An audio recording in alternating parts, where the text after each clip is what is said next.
Welcome to KM shines.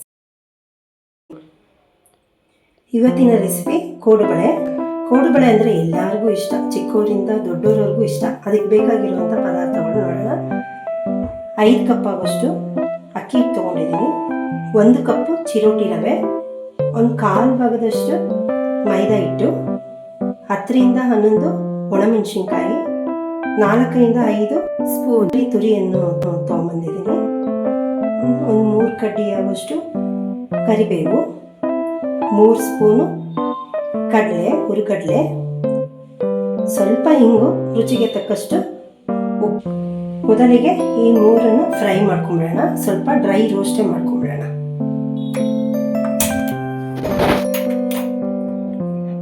ಮೊದಲಿಗೆ ಅಕ್ಕಿ ಹಿಟ್ಟನ್ನು ಹಾಕೊಳ್ಳೋಣ, ಫ್ರೈ ಮಾಡ್ಕೊಳ್ಳೋಣ. ಉಗುರು ಬೆಚ್ಚಗೆ ಮಾಡಿಕೊಂಡ್ರೆ ಸಾಕು.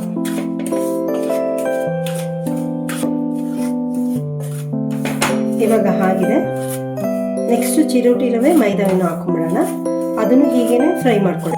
ಇದಾಗಿದೆ, ಇದು ಒಂದು ಬೌಲ್ಗೆ ಹಾಕೊಳ್ಳೋಣ. ನೆಕ್ಸ್ಟ್ ಚಿರೋಟಿ ರವೆ ಮತ್ತು ಮೈದಾ ಹಿಟ್ಟನ್ನು ಇದೇ ಥರನೇ ಫ್ರೈ ಮಾಡಿಕೊಂಡು ಹಾಕೊಳ್ಳೋಣ ಒಂದು ಬೌಲ್ಗೆ. ಮೈದಾ ಹಿಟ್ಟು ಜೊತೆನೆ ಚಿರೋಟಿ ರವೆನ ಹಾಕ್ತಾ ಇದ್ದೀನಿ, ಇದನ್ನು ಫ್ರೈ ಮಾಡ್ಕೊಳ್ಳೋಣ.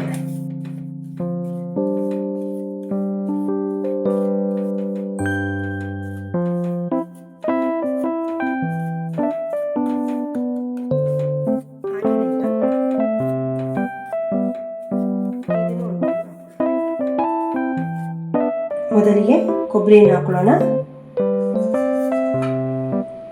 ಒಣಮೆಣಸಿನ್ಕಾಯಿ, ಹುರಿಗಡಲೆ, ಕರಿಬೇವು ಇಷ್ಟು ಹಾಕ್ಕೊಂಡು ಸ್ವಲ್ಪ ನೀರು ಹಾಕ್ಕೊಂಡು ರುಬ್ಕೊಂಬರೋಣ.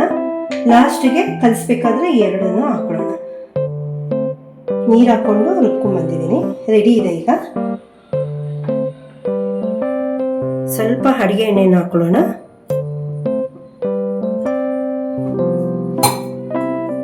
ಇರುವಂಥ ಎಣ್ಣೆಯನ್ನು ಹಾಕ್ತಾ ಇದ್ದೀನಿ. ಸ್ವಲ್ಪ ಹಿಂಗನ್ನು ಹಾಕ್ತಾ ಇದ್ದೀನಿ.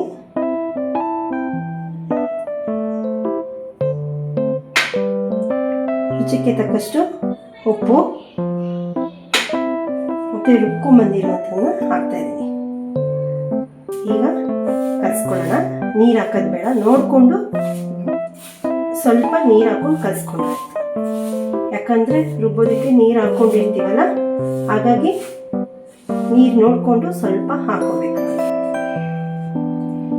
ಸ್ವಲ್ಪ ನೀರು ಹಾಕ್ಕೊಂಡು ಕಲಿಸ್ಕೊಳ್ಳೋಣ. ನಾನು ಜೀರಿಗೆನ ಹಾಕಿಲ್ಲ, ನೀವು ಹಾಕೋಬಹುದು.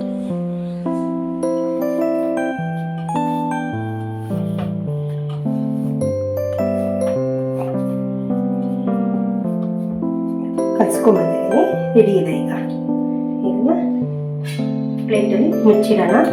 ಗಾಳಿಗೆ ಬಿಡಬಾರ್ದು, ಎಷ್ಟು ಬೇಕೋ ಅಷ್ಟನ್ನು ಮಾತ್ರ ತಗೊಂಡು ಮಾಡ್ಕೋಬೇಕು. ಬಾಣಲೆಯನ್ನು ಇಟ್ಕೊಂಡು ಆಯಿಲನ್ನು ಹಾಕೊಳ್ಳೋಣ.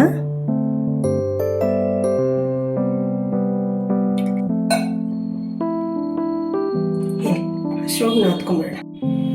ಈಗ ಎಷ್ಟು ಬೇಕೋ ಅಷ್ಟನ್ನು ಮಾತ್ರ ತಗೊಂಡು ಇನ್ನು ಮಿಕ್ಕಿದ್ದು ಹಾಗೆ ಮುಚ್ಚಿಡೋಣ.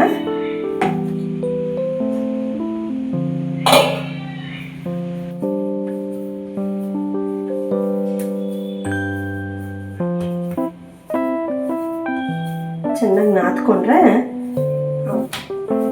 ಕಟ್ಟಾಗೋದಿಲ್ಲ, ಕೋಡುಬಳೆ ಕಟ್ಟಾಗಲ್ಲ.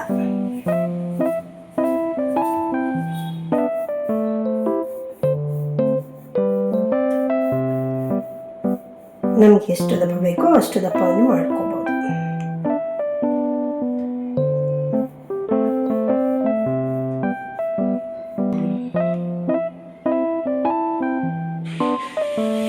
ಈ ಥರ ಎಲ್ಲ ರೆಡಿ ಮಾಡ್ಕೊಳ್ಳೋಣ.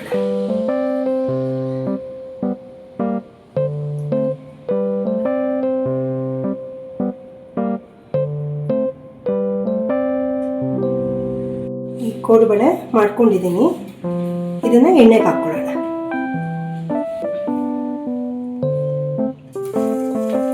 ನಿಧಾನವಾಗಿ ಹಾಕೊಳ್ಳೋಣ.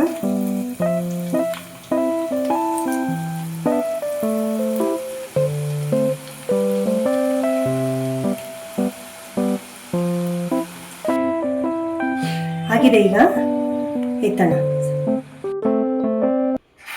ಕೋಡುಬಳೆ ರೆಡಿಯಾಗಿದೆ. ನನ್ನ ರೆಸಿಪಿ ಇಷ್ಟ ಆದರೆ ಲೈಕ್ ಮಾಡಿ, ಶೇರ್ ಮಾಡಿ, ಸಬ್ಸ್ಕ್ರೈಬ್ ಮಾಡ್ಕೊಳ್ಳಿ. ಮತ್ತೊಂದು ವಿಡಿಯೋಂದಿಗೆ ಭೇಟಿಯಾಗೋಣ. ಬಾಯ್.